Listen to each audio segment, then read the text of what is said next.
Are you a new business owner trying to figure out where you should be spending your money and where you could be saving? If so, this is going to be a great video for you today.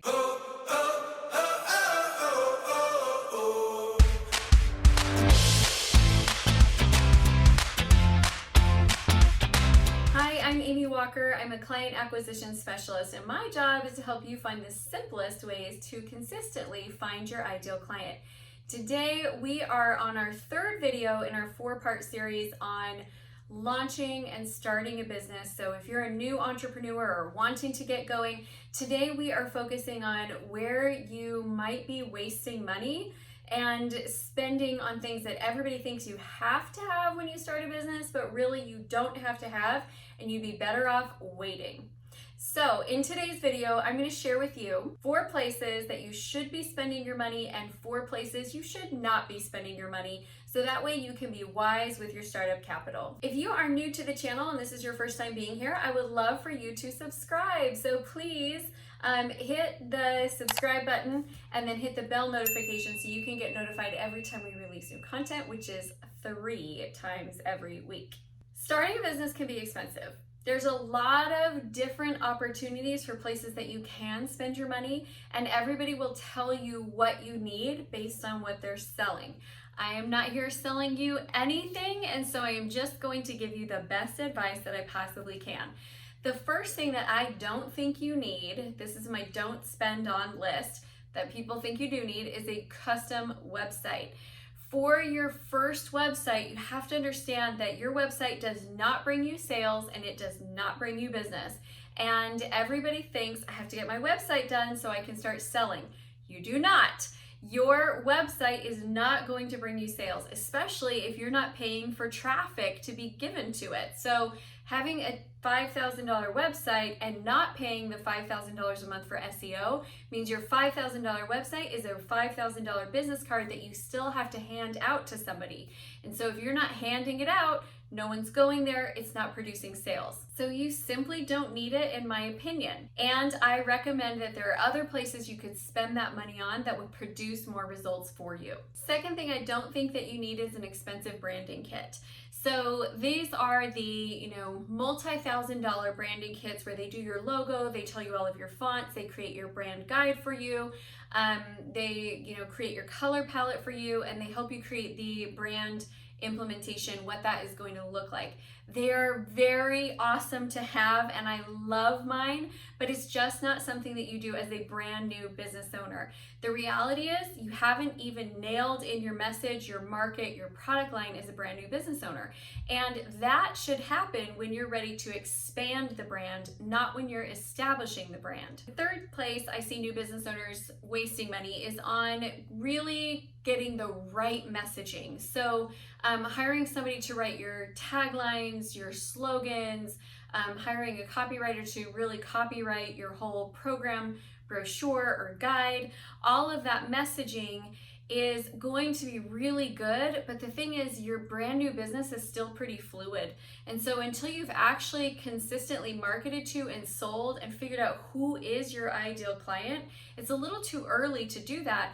My messaging moved a lot my first year in business. My initial thought was I was going to do balancing business and family. And so that was my initial brand, was Amy Walker Consulting, balancing business and family.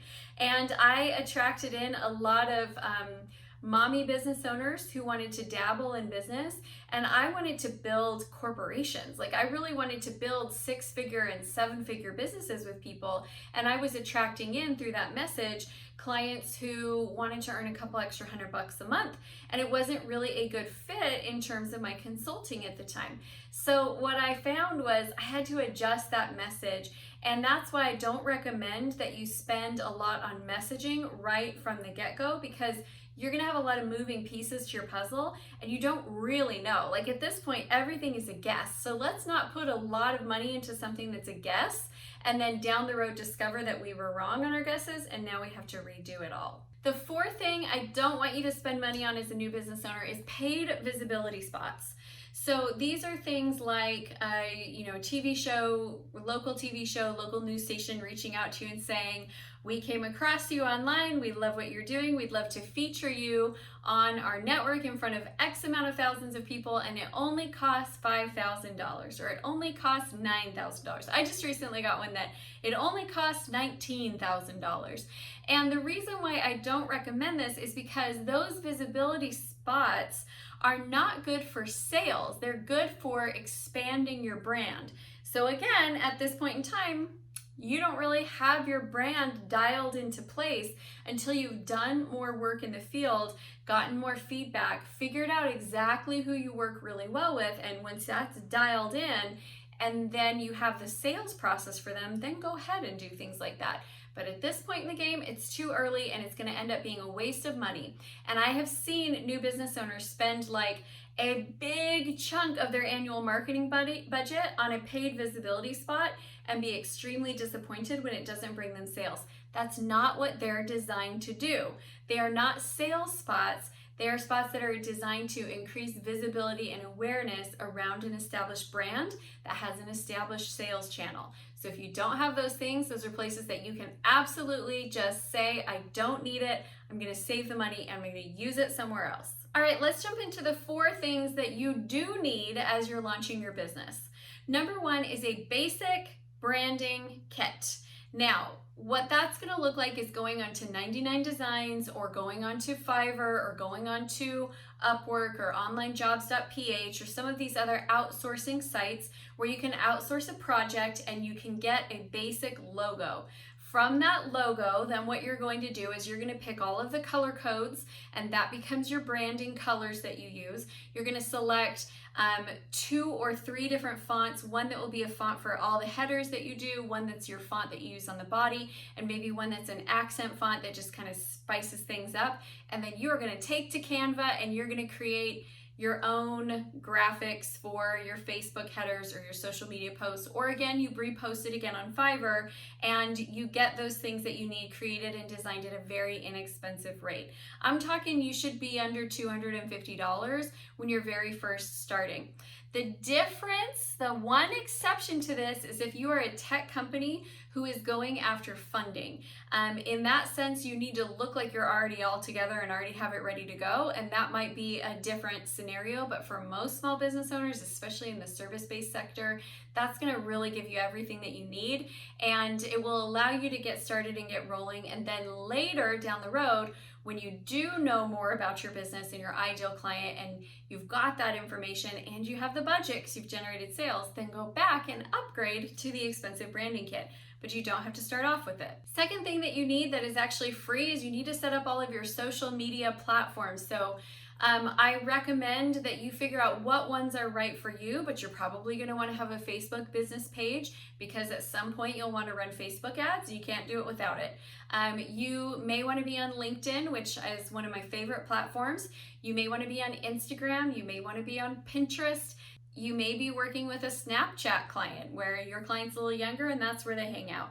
So wherever you feel like your client is, go set up your profiles, make sure they look great, because in the beginning, before you're driving traffic to a website, that's where people are most likely to find you, is through your content that you're putting out. So you want to make sure that your profiles look professional and look good. Again, I recommend Canva. I love their pro version. It's very easy to use and allows you to create beautiful graphics off of templates. So even if you're not a graphic designer, you can still produce something that looks really quality. 3 is a basic landing page or website. Everybody needs to have a place where people can opt in and you can begin the sales process. But for a lot of new business owners, it makes more sense to do a landing page before they do a website. If you go with a landing page, you can use something like, a lot of CRMs right now actually have a landing page builder built in. So if you're using Keep or Infusionsoft, or if you're using ClickFunnels or you're using ActiveCampaign, all of them, you can go in and you can build your landing pages and you can put out beautiful squeeze pages, registration pages, sales pages that will actually drive the sales process, and you don't need to have that landing page. Now, if you are an e-commerce, you are going to need to have a website because people will need to be shopping. So they're not going to just need one sales channel. They need to see everything you have to offer. In that case, I recommend that you use something like Wix. You can get it set up. You can get it started pretty quickly. It's fairly easy to design. And in a few hours, maybe a day if you're slow and you really want it to be perfect, you can design something that's pretty functional, that will look good, that is usable, and it's easy and friendly for you, and it's easy on your budget as well. So that's my recommendation for the website is don't start off with a big $5,000 package. Find either a landing page builder within your CRM and build yourself custom pages that are going to be sales channels. Or if you're e-commerce and you actually have a store, then build your site on Wix and allow that to be your first step. At some point, you will outgrow that and you will want to move into a more professionally designed website. But by that point in time, you're going to have the cash flow, you're going to be really clear on the messaging, you'll understand how you want it to function for you, and you can actually put money into building something that lasts. I totally made this mistake as a new business owner. I thought I had to have a website. And a year later, I was redesigning that website because my business was not exactly showing up the way that I had imagined that it would. The last thing, number 4, that I want you to invest in, and this is the most important actually, is your sales materials. So anything that is going to be facilitating you closing deals is a top priority. So if that's a program guide, if you're a consultant, a coach, and you need to have something very professionally designed that shows what you offer, then that's a place to invest and spend money. If it is that you need a Facebook ad copy and you need it to be well written, invest there. If you need a really great conversion email campaign, invest there. If you need a funnel built, invest there. But anything that is specifically going to drive sales, that's where you really want to be spending your money, which is why we don't want to spend money on all of those other things that make us look great but don't actually produce sales. All right, my friends, was this helpful? If it was, I would love to hear from you in the comments below. Leave me a comment, tell me a little bit about your business, and let me know if you have any questions that you'd like me to answer in future videos. If you haven't checked it out yet, I actually have a course called Coaching on Demand, and it's got 6 different courses that you can take in there. One of them is on launching your business, and it teaches you everything you need to do to take your business from conception into launch. I'd love for you to go check it out. So go click on the link below and you can check out Coaching on Demand. Reach out if you have any questions. I'd love to support you in getting this business up and running. And if you haven't been to our private Facebook group yet, what are you waiting for, my friends? Come on over. It's called Acquire, and it is full of tips and trainings to help you acquire your ideal clients. And I hope that this has been helpful for you. Make sure that you watch the other videos in this series as well if you are considering launching a business. Thanks, everyone.